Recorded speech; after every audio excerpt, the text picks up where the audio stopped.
Hello and welcome back to the lesson. Subject is Advanced Public Financial Management.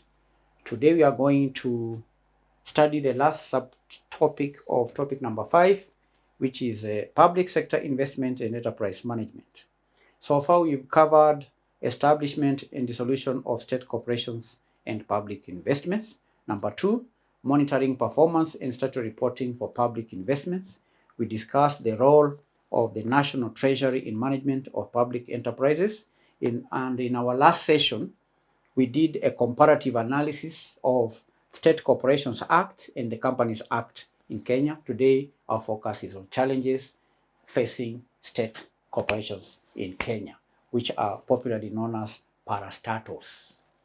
Now, parastatals or state corporations in Kenya play a significant role in the economy and service delivery, but these parastatals have historically faced a myriad of challenges that have hampered their performance, their efficiency, and financial sustainability.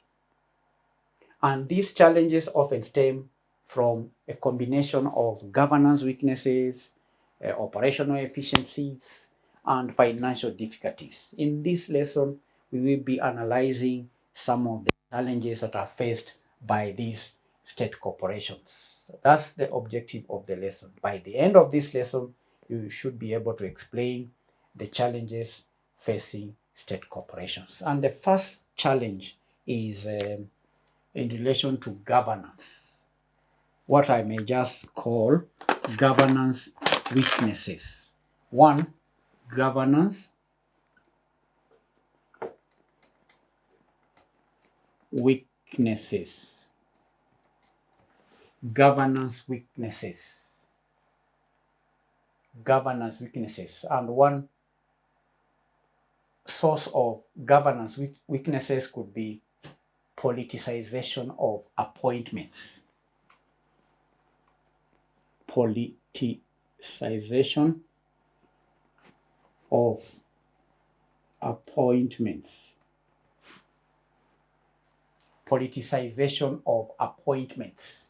Appointments of board members and even the chief executives are often influenced by political considerations rather than merit, leading to individuals without the required requisite knowledge and expertise and experience to lead the parastatals. We've had in the past individuals who are appointed to head these parastatals, individuals who are semi or even illiterate because of politics. The appointment of the board members and the chief executives is not based on merit, and that is one of the major contributions to governance weaknesses. All right. 2 could be irregular appointments. That's another source of governance weaknesses. Irregular appointments and irregular removals. These are where individuals are appointed irregularly and removed irregularly. The lack of transparent and standardized procedures for the appointment and removal of board members and even the senior management can lead to instability and undermine the effective governance. 3, lack of board independence. Lack of board independence is another weakness. Lack of board independence and even expertise. Boards may lack independence from political influence or may not even possess the necessary expertise to provide effective oversight and strategic direction to complex commercial or even service delivery entities. 4, weak internal controls and oversight. Weak internal controls and oversight. Weak internal controls and oversight. This is inadequate internal control systems and insufficient oversight by boards and relevant government agencies. And due to all this, then you find the parastatals experiencing financial impropriety and mismanagement. So this is one category of challenges. Then the second one is in relation to financial challenges. Financial challenges is another category of challenges, financial challenges, and it could be because of inefficiency and poor financial performance. One, inefficiency and poor financial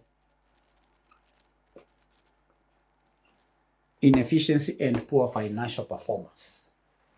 Many state corporations suffer from operational inefficiencies, leading to low productivity and poor financial performance, often resulting in losses.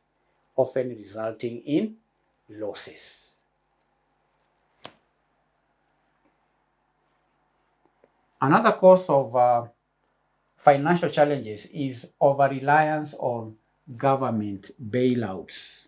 Over-reliance on government bailouts. Now, a significant number of parastatals in Kenya are financially unsustainable and rely heavily on government bailouts. They rely heavily on subsidies and even guarantees to remain afloat, which places a very places a strain, let me put it that way, which places a strain on the national budget. Number 3, debt burden. Heavy debt burden. Now, currently we are discussing financial challenges faced by state corporations. Heavy debt burden. Some parastatals have accumulated substantial debts, including government guaranteed loans, which pose a significant fiscal risk to the government when these entities are unable to service their obligations. Mismanagement and misappropriation. Mismanagement and misappropriation of funds. Mismanagement and misappropriation. Weak financial controls and even government or governance with loopholes can facilitate the mismanagement and misappropriation of public funds within the state corporations. So these are financial challenges. Let's move on to operational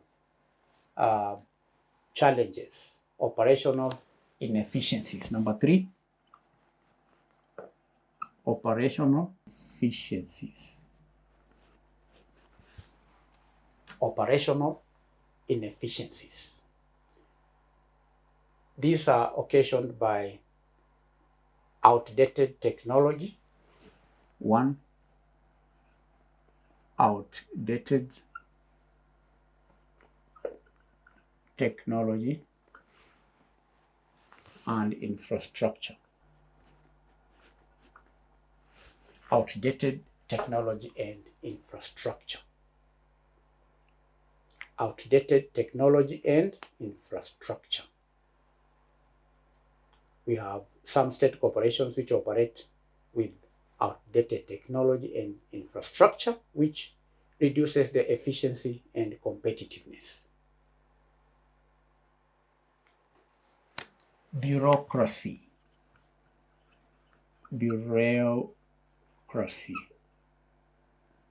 is another cause of operational inefficiencies in parastatals. Bureaucracy, let me say, and slow decision making. Bureaucracy and slow decision making. Now, complex bureaucratic processes can lead to slow decision making, hindering the ability to respond effectively to market dynamics or even public needs. 3, lack of performance culture. Lack of performance-based culture. Lack of performance-based culture. The absence of strong performance-based incentives and accountability mechanism can lead to low employee motivation and productivity. Lack of performance-based culture. Let's discuss the 4th challenge facing state corporations. Number 4 is corruption and lack of transparency.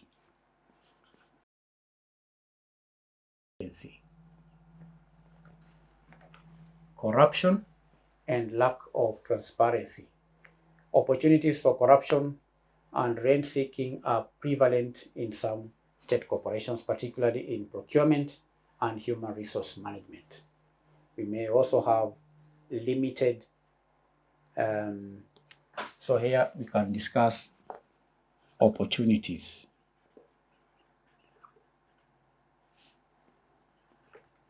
For corruption are rampant in most state corporations. There is also limited transparency. The state corporations are not transparent in their operations and financial reporting, which can obscure the instances of mismanagement and corruption. Because of limited transparency, it's not even easy to know what is happening within the parastatals. And that is a big challenge. Corruption and lack of transparency. 5, unfair competition with the private sector. Unfair competition with the private sector. Some state corporations operate in sectors where they compete directly with private enterprises, often benefiting from government subsidies or preferential treatment, which creates an uneven playing field and can stifle private sector growth. 6, lack of independence or autonomy. Lack of independence or autonomy. Some state corporations are not independent because of excessive interference from line ministries and political figures in the day-to-day operations and decision-making of the state corporations, and that can undermine their independence and ability to operate on sound commercial or service delivery principles. 7, weak legal framework can also be a challenge. Weak legal framework and implementation. Now, while there is a legal framework governing state corporations, there may be weaknesses in the legislation or even challenges in its effective implementation and enforcement, particularly concerning corporate governance and financial accountability. 8, human resource issues. Human resource issues. There could also be challenges related to employee motivation, retention of skilled personnel, and even opportunities for career progression which can affect the operational capacity of state corporations. So these are 8 weaknesses. 8 weaknesses. 8 weaknesses. And the weaknesses are: 1, governance weaknesses. Under governance weaknesses, we've highlighted politicization of appointments, irregular appointment and removals, lack of board independence, weak internal control systems and oversight. The second category of challenge is financial challenges, which can be caused by inefficiency and poor financial performance. Number 2, over-reliance on government bailouts. 3, heavy debt burden. 4, mismanagement and misappropriation of funds. Number 3, we have operational efficiencies caused by outdated technology and infrastructure, bureaucratic and slow-making decisions, lack of performance-based culture. Number 4, corruption and lack of transparency, limited transparency and opportunities for corruption in the parastatals. That is number 4. Number 5, unfair competition with private sector. Number 6, lack of independence. Number 9, weak legal framework. And lastly, HR issues. And candidates, these are challenges facing parastatals in Kenya. And addressing these challenges requires a concerted effort involving strengthening governance structures, improving financial management and operational efficiency, enhancing accountability and transparency, and also clarifying the mandates and relationships between the state corporations and the government.